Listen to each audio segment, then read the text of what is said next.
الحمدللہ رب العالمین والصلاة والسلام علی سید الانبیاء والمرسلین وعلی آلہ واصحابہ اجمعین الی یوم الدین۔ الحمدللہ آج 16 جولائی 2023 کو سنڈے کے دن ہمارا یہ پبلک سیشن نمبر 103 منعقد ہونے جا رہا ہے۔ آپ کے یہ ریئل ٹائم کوسچنز پرچیوں کی شکل میں میرے پاس آ چکے ہیں، انشاءاللہ انہیں ہم بعد میں ڈسکس کریں گے۔ پہلے ایک انٹرنیشنل افیئر کچھ عرصے سے آپ نے میڈیا میں اس کے حوالے سے کافی ساری خبریں سنی ہوں گی، لیکن میں نے جان بوجھ کے اسے نگلیکٹ کیا ہوا تھا۔ لیکن اس ایک مہینے میں کافی سارے لوگوں نے مجھے ای میلز کے ذریعے رابطہ کیا کہ آپ اس ٹاپک کو بھی تھوڑا بہت ایڈریس کریں، اسلامک رولنگز اس اعتبار سے ڈسکس کریں۔ جو 18 جون 2023 کو آلموسٹ ایک مہینہ پہلے ایک سبمرسیبل ٹائٹن کا ایک حادثہ ہوا تھا، جو ٹائٹینک بحری جہاز ڈوبا تھا 15 جولائی 1912 کو۔ اس کے ملبے کو، ڈیبریز کو دیکھنے کے لیے وہ لوگ گئے تھے ایک سیاحت کے طور پر۔ اس کے اعتبار سے اسلامک رولنگز کیا ہیں اس کو انشاءاللہ تعالی میں ڈسکس کروں گا۔ ٹائٹینک آپ کو پتہ ہے ایک اتنا بڑا بحری جہاز تھا کہ جس میں آلموسٹ 2 سے 2,500 لوگ بیٹھ سکتے تھے، اور جس شخص نے اسے ڈیزائن کیا اس کا یہ دعویٰ تھا کہ یہ کبھی ڈوبے گا نہیں۔ ظاہر ایک تکبر کا جملہ اس کی زبان سے نکلا، اور پریکٹیکلی پھر آپ نے دیکھا کہ وہ اپنے پہلے ہی سفر میں ڈوب گیا 1912 کے اندر، اٹلانٹک کے اندر، بحر اوقیانوس جسے ہم کہتے ہیں۔ اور اس کے اوپر 1997 میں ہالی ووڈ نے ایک فلم بھی بنائی تھی، وہ کافی زیادہ ہٹ ہوئی۔ وہ فلم ایگزیکٹلی اس طرح نہیں ہے، کچھ اس میں انہوں نے ظاہر ہے کہ ایسی چیزیں بھی داخل کی ہیں جس کی وجہ سے ذرا نوجوان نسل کا انٹرسٹ پیدا ہو جائے، ادروائز وہ جینوئنلی ایک چین تھی مسٹیکس کی جس کا اینڈ رزلٹ ٹائٹینک کے ڈوبنے پہ ہوا۔ اس کے حوالے سے مختلف آپ کو ویلاگز لوگوں کے مل جائیں گے، پھر میں وہ ریفر کروں گا دھروو راٹھی کو، جو ہمارے پڑوسی ملک انڈیا کے اندر ایک آپ سمجھ لیں ایجوکیشن کے پوائنٹ آف ویو سے بہت بڑی نعمت ہے۔ انہوں نے اس کے حوالے سے ایک تفصیلی ویڈیو بنائی ہے، وہ آپ دیکھیں۔ آلموسٹ 17 ملین لوگ وہ ویڈیو ان کی دیکھ چکے ہیں، فیکٹس اور فگرز کے ساتھ انہوں نے ساری چیزوں کو ڈسکس کیا۔ بہرحال یہ 1912 میں ٹائٹینک ڈوبا تھا، اور 1980s کے اندر نیشنل جغرافک چینل کے لوگ وہ اپنی ویڈیوز کے اعتبار سے ٹریولنگ کر رہے تھے اوشن میں، تو اسی ایکسپیڈیشن کے دوران انہوں نے اس کے ملبے کو دریافت کیا۔ اس کے بعد سے دنیا میں ایک ہلچل مچ گئی، اور بعض لوگ جن کے پاس پیسہ زیادہ ہوتا ہے ان کی یہ خواہش ہوتی ہے کہ ہم جا کے اسے فزیکلی دیکھیں، حالانکہ دیکھنا کیا تھا انہوں نے، وہ ملبہ ہی تھا۔ بہرحال ایک سلسلہ شروع ہوا، اور جو کیپٹلسٹ ہوتے ہیں وہ تو اس طرح کے مواقع کو غنیمت سمجھ کے اویل کرتے ہیں۔ پھر اس طرح کی کمپنیاں بھی بننا شروع ہو گئیں کہ جو لوگوں کو اس ملبے کی سیر کروائیں۔ اسی میں ایک کمپنی اوشن گیٹس کے نام سے انہوں نے ایک ٹائٹین، یعنی وہ ٹائٹینک کی نسبت سے ہی، جس طرح آپ کی وہ قادری چشتیہ نسبتیں ہوتی ہیں نا، تو یہ قادری نسبت عبد القادر جیلانی کی وجہ سے قادری ہے نا، تو یار عبد القادر جیلانی کی وجہ سے اگر قادری ہو سکتا ہے تو ٹائٹینک کی وجہ سے ٹائٹین کیوں نہیں ہو سکتی؟ ٹھیک ہے، تو وہ ایک سبمرسیبل انہوں نے ڈیزائن کیا۔ اس میں میجورٹی پورشن انہوں نے کاربن فائبر کا بنایا ہوا تھا۔ یہ 3 ہی دھاتیں ہیں جو اس اعتبار سے زیادہ سٹریس کو برداشت کر سکتی ہیں، پریشر کو لے سکتی ہیں، سٹیل اور دوسری ٹائٹینیم۔ ٹائٹینیم تو بہت مہنگی دھات ہے، ہمارے یہ میزائل ٹیکنالوجی میں بھی وہ یوز ہوتی ہے، اور تیسری یہ کاربن فائبر۔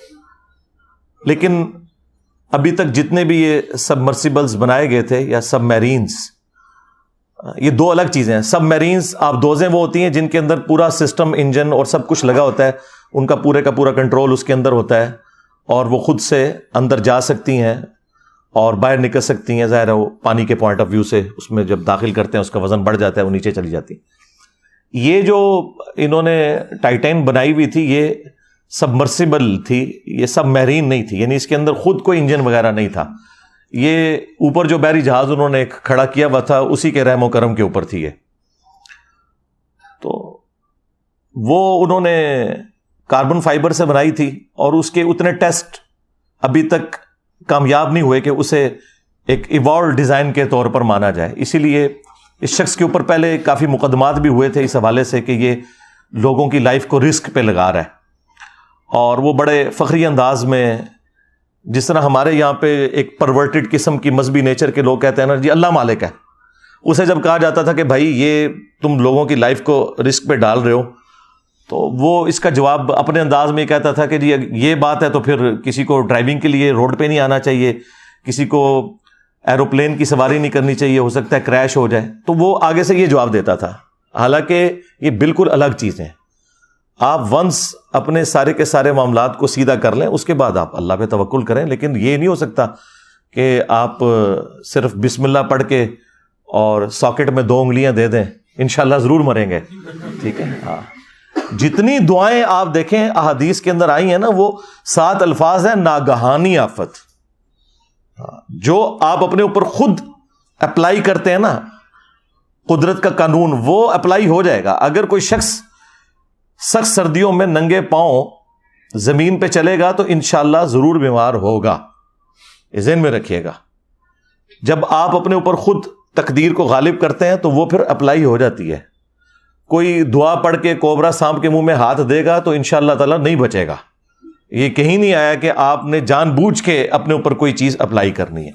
تو ناگہانی آفات کا ذکر ہوتا ہے اس طرح کی احادیث کے اندر, لہذا اس کا ٹرو سینس بھی آپ نے سمجھنا ہے.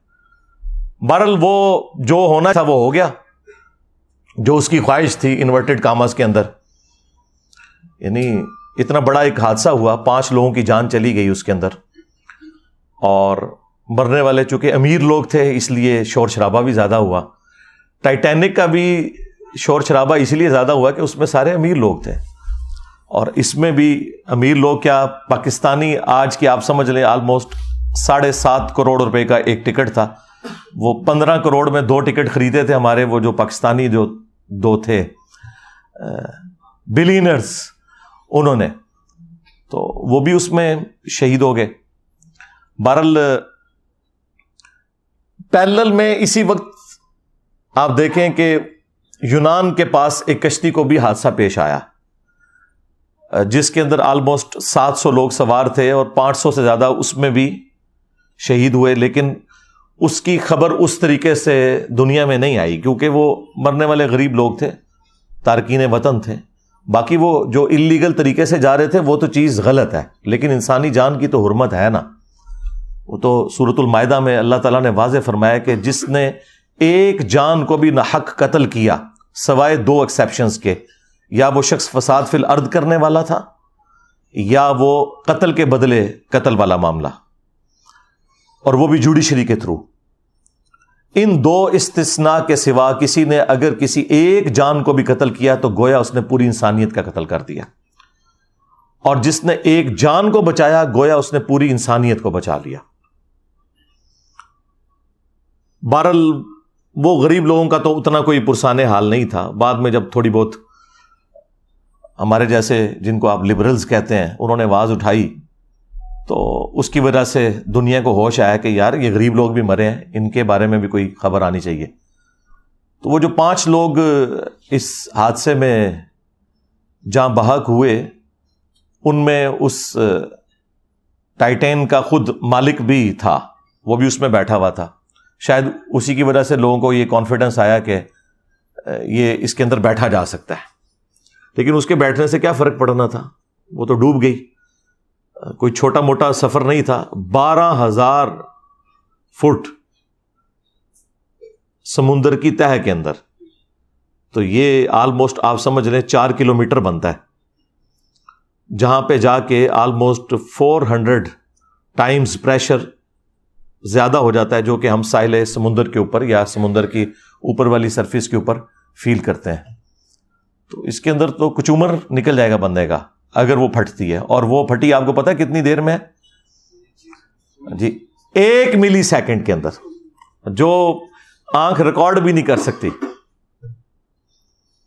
امپلوڈ ہو گئی. ایک ایکسپلوڈ ہونا نا چیز کا کہ پھٹنا ایسے, ایک ہے کہ باہر سے اتنا پریشر لگا ہے کہ اس کا کچومر نکل گیا. اور اس حادثے نے دنیا کو یہ سبق سکھایا کہ جو لوگ یعنی اسباب کو صحیح طریقے سے اڈاپٹ نہیں کرتے اور پھر اس قسم کے جب حادثات ہوتے ہیں تو اس کے بعد سب سے پہلے اپنے آپ کو ملامت کرنا چاہیے. ہاں, اگر آپ نے اسباب صحیح طریقے سے اڈاپٹ کیے اور پھر کوئی ایک حادثہ ہو جائے وہ ایک معاملہ الگ ہے. اس کے بارے میں تو واضح حدیث موجود ہے صحیح مسلم کے اندر, اے ابو ہریرہ جو چیز تجھے نفع دے اس کے لیے خوب کوشش کرنا, کاہلی نہ کرنا, سستی نہ کرنا, اور پھر اللہ سے مدد طلب کرنا. یہ نہیں ہے کہ آپ خالی پیپر کے اوپر دروشی پڑھ کے پھونک کے آ جائیں, انشاءاللہ فیل ہو جائیں گے. جو چیز تجھے نفع دے اس کے لیے کوشش کرنا, سستی نہ کرنا, کاہلی نہ کرنا, اور پھر اللہ سے مدد طلب کرنا. پھر بھی اگر رزلٹ تیرے خلاف آئے تو پھر کہنا جو اللہ کی مرضی. پھر آپ نے یہ کہنا جو اللہ کی مرضی, اور یہ نہ کہنا کہ اگر یہ ہو جاتا تو اگر وہ ہو جاتا, اگر مگر شیطان کا دروازہ کھول دیتا ہے. یعنی اس کا مطلب یہ نہیں کہ آپ اپنے اس کیجول کو ریوزٹ نہیں کر سکتے, وہ کریں آپ ضرور, لیکن ہوتا ہے نا بعض لوگ پیڑ ڈال کے بیٹھ جاتے ہیں کہ بس میری زندگی ختم ہی ہو گئی جی, بس میرے کو ہو گیا جی. یہ معاملہ نہیں ہونا چاہیے جو آپ بالکل ایک روگ لگا کے بیٹھ جاتے ہیں. کوشش پوری کریں, اپنی طرف سے محنت پٹ کریں, اور اس کے بعد معاملات اللہ کے اوپر چھوڑ دیں. بہرحال یہاں پہ وہ حادثہ ظاہر ایک تکلیف دہ چیز ہے, اور پاکستانیوں کے لیے اس اعتبار سے بھی تھا کہ پاکستانی بھی اس میں بیٹھے ہوئے تھے, اور اس کی وجہ سے ہماری خبروں کے اندر بھی وہ مسلسل چلتا رہا کہ جی اب اتنے گھنٹوں کی آکسیجن رہ گئی ہے اور اب یہ ہونے والا ہے اور وہ ہونے والا ہے. الٹیمیٹلی وہی خبر آئی کہ جو نہیں آنی چاہیے تھی, لیکن بہرحال ایک معاملہ ہو گیا, حادثہ ہوا. اب اس کے اوپر اسلامک رولنگز کیا ہیں؟ سب سے پہلے تو آپ یہ سمجھ لیں کہ یہ جتنا فزیکل فینومینا آف نیچر ہیں, قانون قدرت ہیں, یہ اللہ تعالیٰ کے بڑے محکم قوانین ہیں. اور اگر یہ قوانین اس طریقے سے نہ چل رہے ہوں تو کوئی بھی سائنٹیفک انوینشن پاسبل نہ ہو. اگر آگ 10 دفعہ جلانے کے اوپر صرف 5 دفعہ جلے اور 5 دفعہ نہ جلے, پرابیبلٹی اس کی 50% ہو, تو پھر آپ کوئی انجن ڈیزائن نہیں کر سکتے, نہ ڈیزل انجن نہ پیٹرول انجن. یہ بڑے محکم قوانین ہیں. البتہ اللہ تعالیٰ ان قوانین کا کوئی پابند نہیں ہے, اس سے یہ باہر نہیں ہے. اسی لیے پوری انسانی تاریخ میں اکا دکا مرتبہ اللہ تعالیٰ نے اپنے قانون قدرت صرف پروفٹس کے لیے توڑے, اور اس کی وجہ یہ تھی کہ اللہ تعالیٰ نے ان کی نبوت کو منوانا تھا. لہٰذا ان چیزوں کو ایز اے رول نہیں آپ پیش کر سکتے. کوئی شخص یہ نہیں کہہ سکتا کہ میں بھی عیسیٰ ابن مریم کی طرح اولاد چاہتا ہوں اور میں نے شادی نہیں کرنی. تو وہ سیدہ مریم کے لیے خصوصیت تھی, اسے اسلام نے کبھی رول بنا کے پیش نہیں کیا. چونکہ یہ گاڈ کے قوانین ہے تو گاڈ اپنے قوانین توڑ سکتا ہے, لیکن رول کے طور پہ یہ نہیں ہے. وہ ابراہیم علیہ السلام کے لیے ایک ہی دفعہ آگ ٹھنڈی ہوئی ہے, موسیٰ علیہ السلام کے لیے سمندر میں راستہ ایک ہی دفعہ بنا ہے. اس کے بعد تو مطلب یہ معاملات نہیں ہوئے ہیں, لوگ شہید ہی ہوئے ہیں. رومن امپائرز کی بیٹل فیلڈز کے اندر کئی صحابہ اکرام ہیں جنہیں تیل کے کڑاؤں میں زندہ جلایا گیا ہے, روسٹ ہو گئے ہیں, نہیں بچے. کتنے ہیں جو سمندر میں ڈوب کے غرق ہو گئے, نہیں بچے. تو یہ معاملات جنرل رول نہیں ہے. جنرل رول اللہ تعالیٰ کے جو ہے وہی فزیکل فینومینا آف نیچر ہے, اور وہ اسی طریقے سے چلتے ہیں, اور ان کے اوپر کسی کا زور نہیں ہے. وہ آپ نے تمام اسباب اڈاپٹ کرنے ہیں. دیکھیں اللہ تعالیٰ ان تمام چیزوں کو اپنی طرف منسوب کرتا ہے.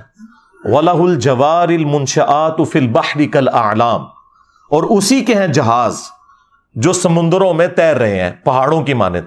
وہ اس وقت بڑے بڑے بادبان والے جہاز ہوا کرتے تھے, تو اللہ نے فرمایا یہ میرے ہیں جو کہ یہ تیر رہے ہیں, اور یہ اللہ کے حکم سے تیر رہے ہیں.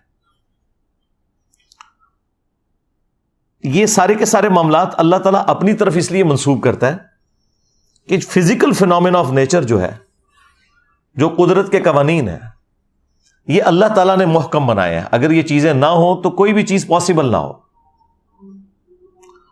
وہ ہمارے ایک فزکس کے پروفیسر ہیں ہود بھائی، وہ کہتے ہیں میں جہاز میں بیٹھا ہوا تو ایک بندے سے میں نے پوچھا یہ جہاز کون اڑا رہا ہے، تو اس نے کہا اللہ اڑا رہا ہے.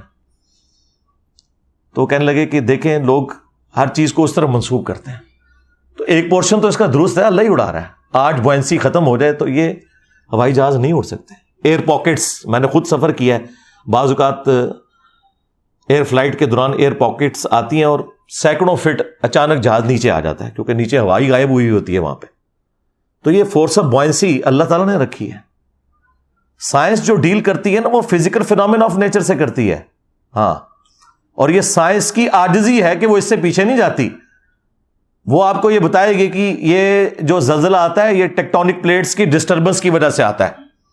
اب ان سے یہ پوچھیں کہ یہ ایسا کیوں ہوتا ہے اور کس وقت میں ہوتا ہے، وہ کہتے ہیں it is physical phenomena of nature. اسی کے اندر تو قیامت مضمر ہے، یہ کون ڈیسائیڈ کرتا ہے؟ تو ہر فزیکل فینومینا کے پیچھے الٹیمیٹ ریزن گاڈ ہے. God is the only explanation of all the physical phenomena in this universe. ہم تو صرف ڈسکوریز کرتے ہیں. نیوٹن نے ڈسکوری کی ہے کہ گریویٹیشنل فورس ہے جو کہ کوئی بھی دو میٹیریل باڈیز ہیں وہ آپس میں ایک دوسرے کو اس فورس کی وجہ سے کھینچ رہی ہیں، جو ڈائریکٹلی پروپورشنل ہے ان کے ماسز کے اور انورسلی پروپورشنل ہے ان کے درمیان جو ڈسٹنس ہے اس کے اسکوائر کے. لیکن یہ اس نے دریافت کیا. اس رول نے ان میٹیریل باڈیز کو پیدا نہیں کیا. ہم نے یہ دریافت کیا ہے کہ ود رسپیکٹ ٹو زمین سورج مشرق سے طلوع ہو کر مغرب میں غروب ہوتا ہے. ویسے تو وہ طلوع اور غروب نہیں ہوتا، لیکن یہ ود رسپیکٹ ٹو ارتھ ہے ایک کامن آبزرویشن کے اندر. لیکن اس رول نے سن کو پیدا نہیں کیا. اسی طریقے سے انڈے میں سے چوزا نکلنا یہ ہماری آبزرویشن ہے.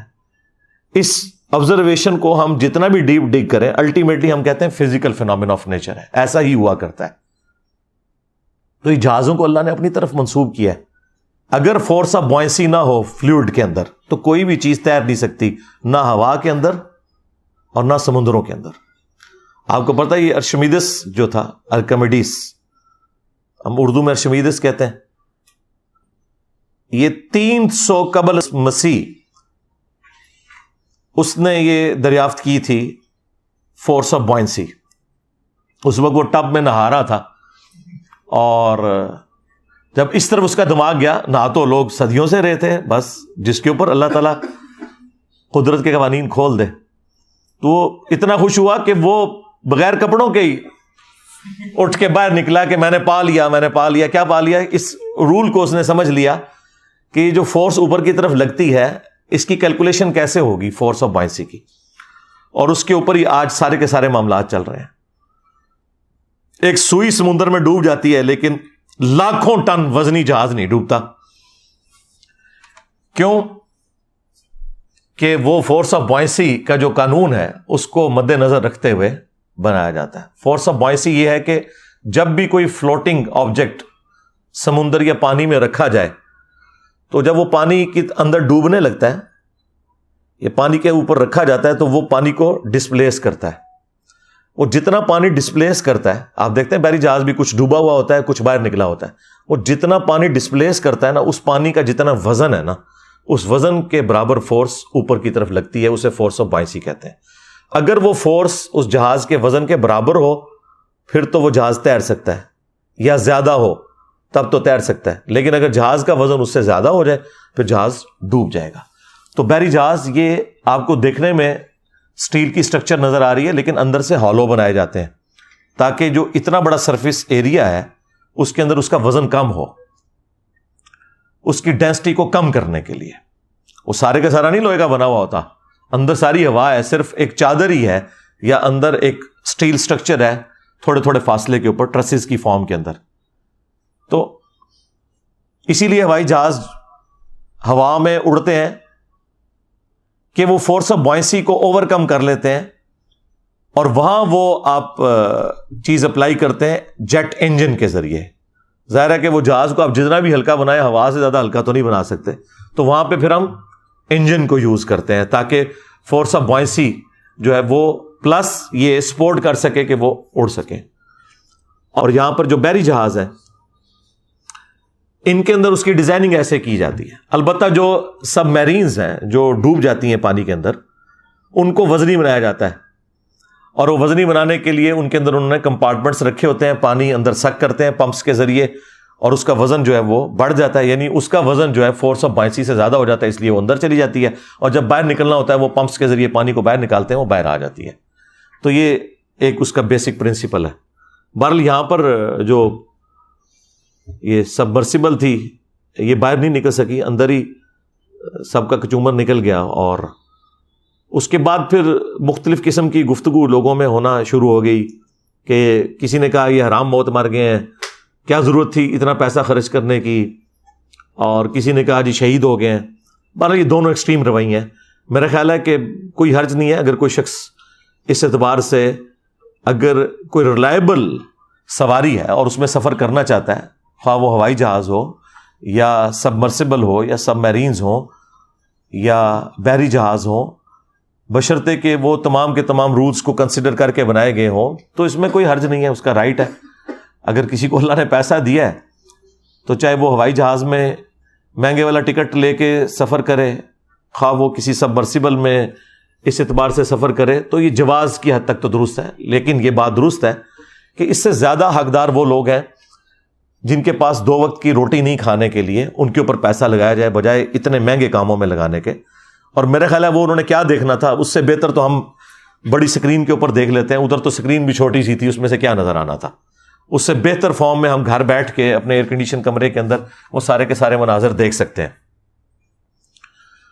بہرحال قرآن حکیم میں اللہ تعالیٰ نے مختلف مقامات کے اوپر زمین میں سیر کرنے کا، چلنے پھرنے کا حکم دیا ہے، لیکن وہ سب کچھ عبرت کے لیے ہے، اور اس اعتبار سے آپ کو ضرور سفر کرنا چاہیے۔ اسلام گاڈ اورینٹڈ ہے۔ اسلام میں ہے کہ آپ کوئی بھی ایکٹیویٹی پرفارم کر رہے ہیں، اگر خدا کو بیچ میں انوالو کر لیتے ہیں تو وہ آپ کا دین ہے۔ اس اعتبار سے سورۃ الحج میں 2 آیات ہیں، آیت نمبر 45 اور 46۔ اعوذ باللہ من الشیطان الرجیم، بسم اللہ الرحمن الرحیم۔ فَكَأَيٍّ مِّن قَرْيَةٍ أَهْلَكْنَاهَا، اور کتنی ہی بستیاں ایسی ہیں جن کو ہم نے ہلاک کر دیا، وَهِيَ ظَالِمَةٌ فَهِيَ خَاوِيَةٌ عَلَىٰ عُرُوشِهَا، جو کہ ظالم تھیں، نافرمان تھیں، اور آج وہ الٹی پڑی ہوئی ہیں، کھنڈرات کی شکل میں دیکھی جا سکتی ہیں۔ وَبِئْرٍ مُّعَطَّلَةٍ، اور کتنے ہی کنویں ہیں جو کہ خشک ہو چکے ہوئے ہیں۔ وَقَصْرٍ مَّشِيدٍ، اور کتنے ہی قلعے ہیں جو کہ ویران ہو چکے ہیں۔ آپ نے یہ دونوں چیزیں اگر پریکٹیکلی دیکھنی ہے تو یہ قلعہ روتاس جہلم میں موجود ہے، اس کے اندر آپ کو بڑے بڑے کنویں بھی نظر آئیں گے۔ ایک بہت بڑا کنواں ہے جہاں سیڑھیوں سے ہاتھی اتر کے پانی پیا کرتے تھے، اور باقی اس کے کھنڈرات بھی آپ کو قلعے کے نظر آ رہے ہیں۔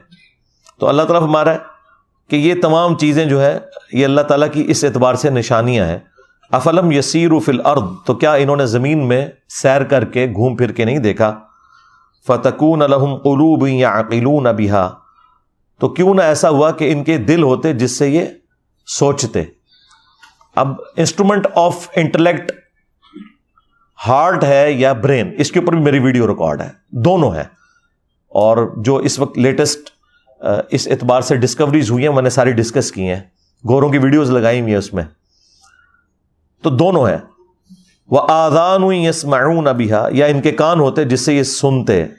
فَإِنَّهَا لَا تَعْمَى الْأَبْصَارُ، تو بے شک آنکھیں اندھی نہیں ہوتی، وَلَٰكِن تَعْمَى الْقُلُوبُ الَّتِي فِي الصُّدُورِ، بلکہ دل اندھے ہو جاتے ہیں جو سینوں میں ہے، اور دل سے مراد عقل، وہ سینے میں بھی ہو سکتی ہے، وہ دماغ میں بھی ہو سکتی ہے، دونوں چیزیں درست ہیں۔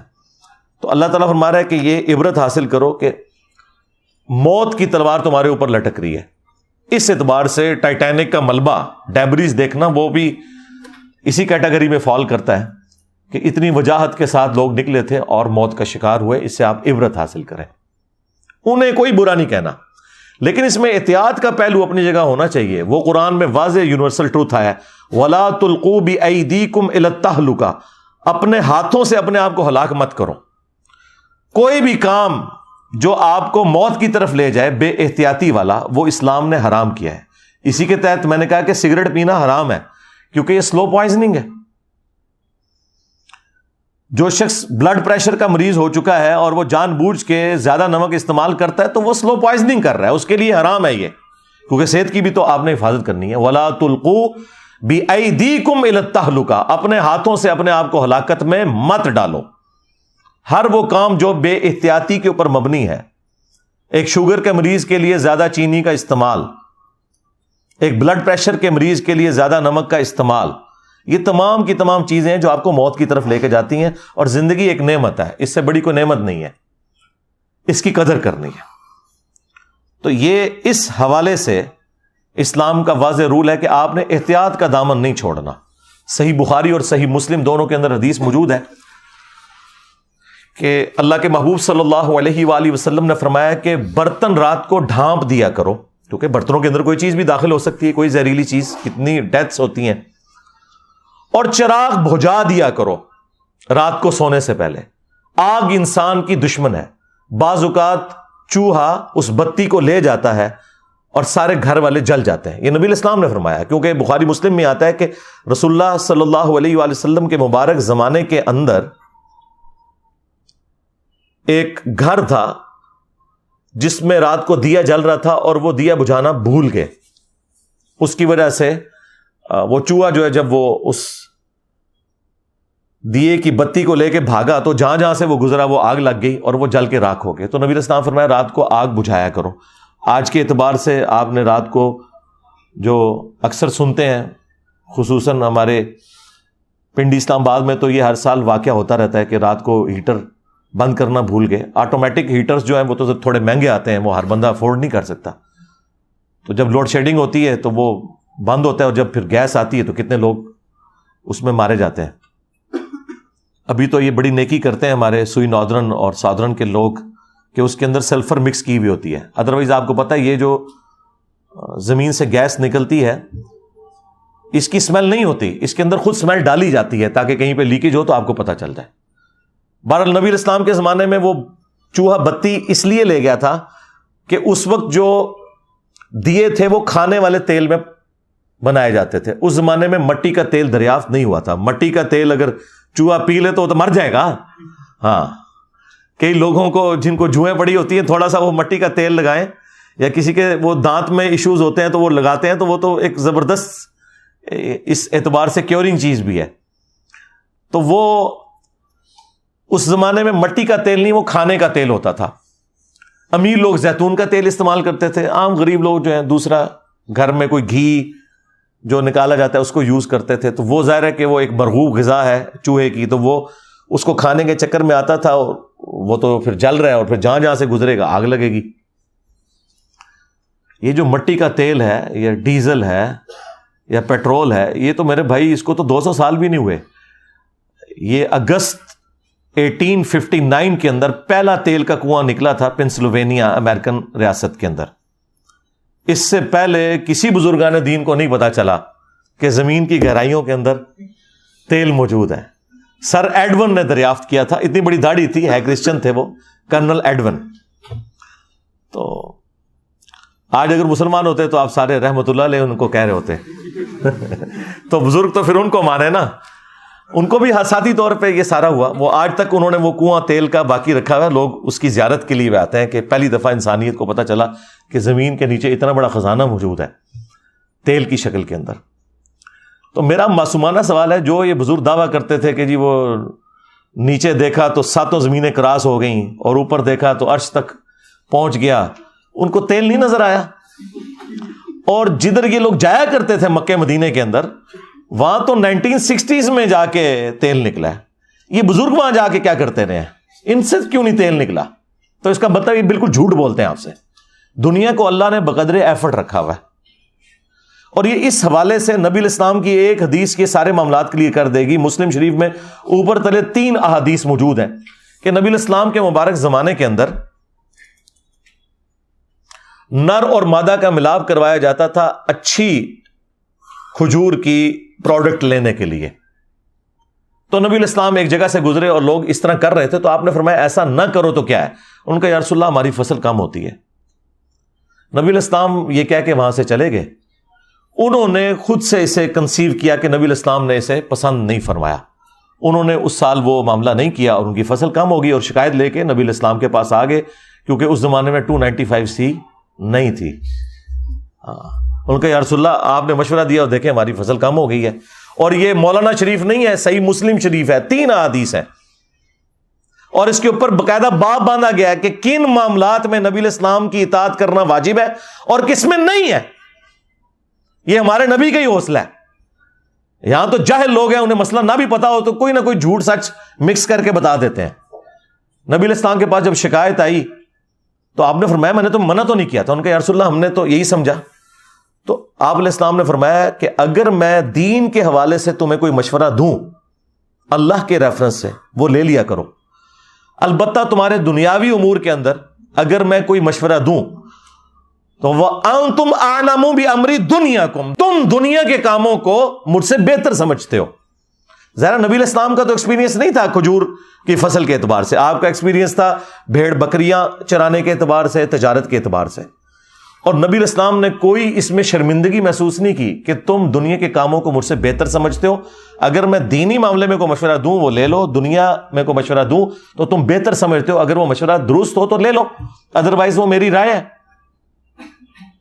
ٹھیک ہے. آج لوگ اعتراض کرتے ہیں کہ جی نبی علیہ السلام نے ایٹم بم بنانے کا طریقہ کیوں نہیں آپ کو بتایا؟ اس لیے کہ نبی علیہ السلام ہمارے ہدایت کے امام تھے, انہیں اللہ تعالیٰ نے اس فیلڈ کے لیے نہیں بھیجا ہوا تھا. قرآن بھی کوئی سائنس کی کتاب نہیں ہے, سائنس کی کتاب ہے.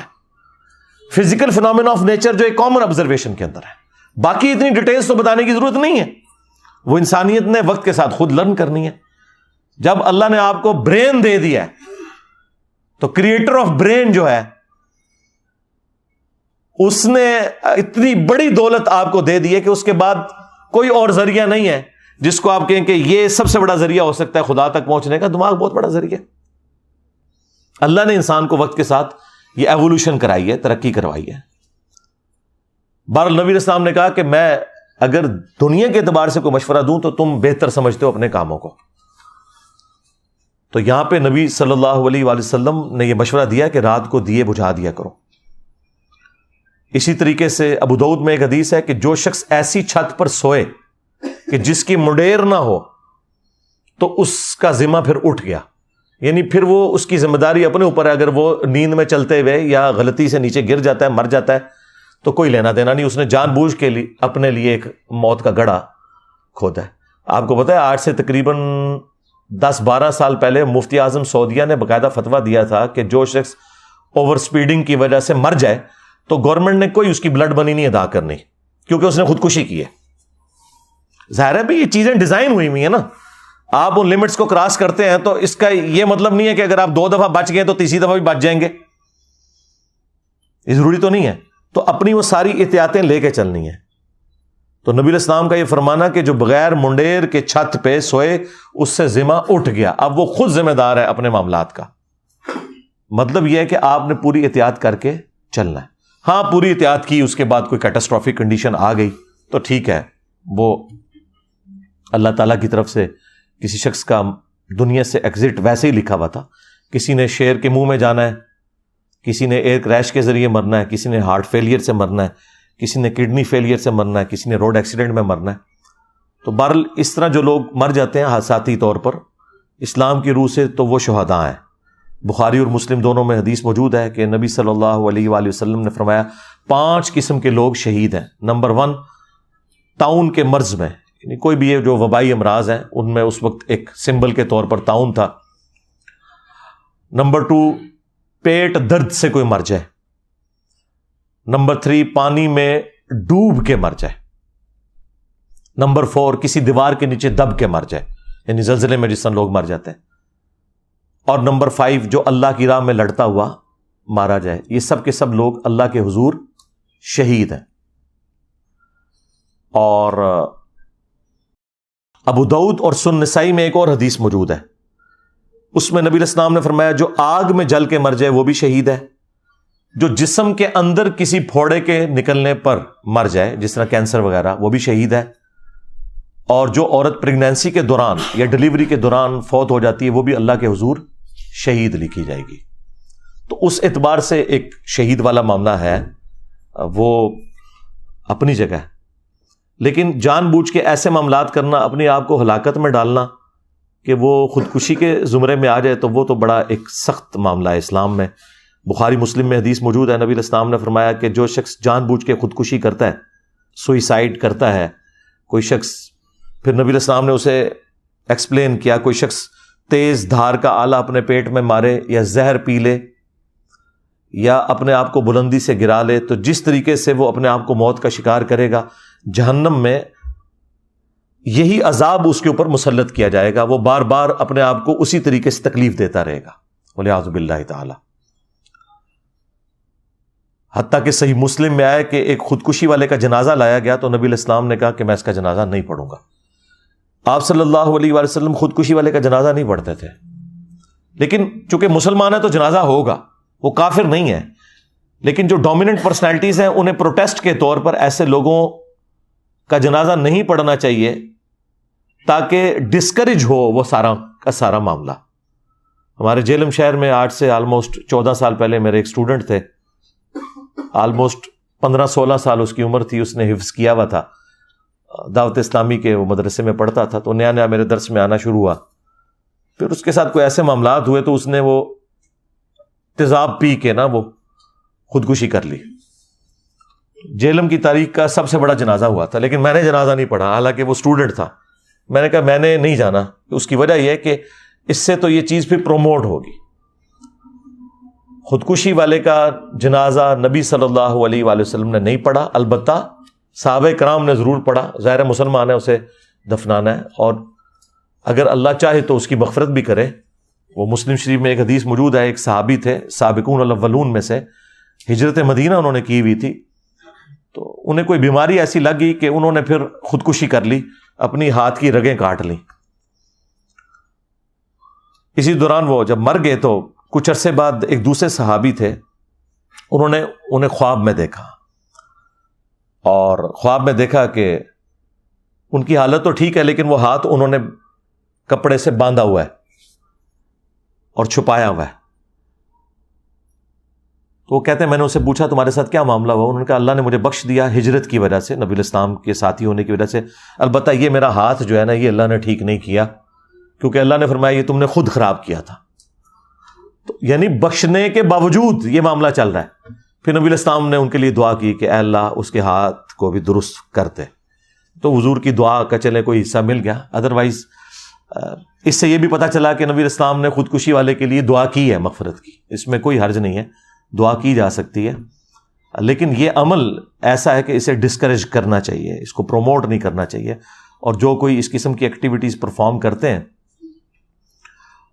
ان کی ان ایکٹیویٹیز کو اس اعتبار سے ڈسکریج کرنا چاہیے تاکہ مستقبل میں کوئی اور اس طرح کی ایکٹیویٹی پرفارم نہ کرے خودکشی کرنے والی۔ میں نے ہر اینگل سے اسے اس حوالے سے ڈسکس کیا تاکہ جو ایکسٹریم رویے ہیں وہ اپنی جگہ سیٹل ہو جائیں۔ بعض لوگ جو ہیں وہ اسی شہادت کی کیٹیگری میں فال کروا رہے ہیں کہ جی پانی میں ڈوب کے مر گئے ہیں، اور بعض لوگ کہہ رہے ہیں نہیں انہوں نے خودکشی کر لی ہے، انہوں نے جان بوجھ کے ایسا معاملہ کیا ہے۔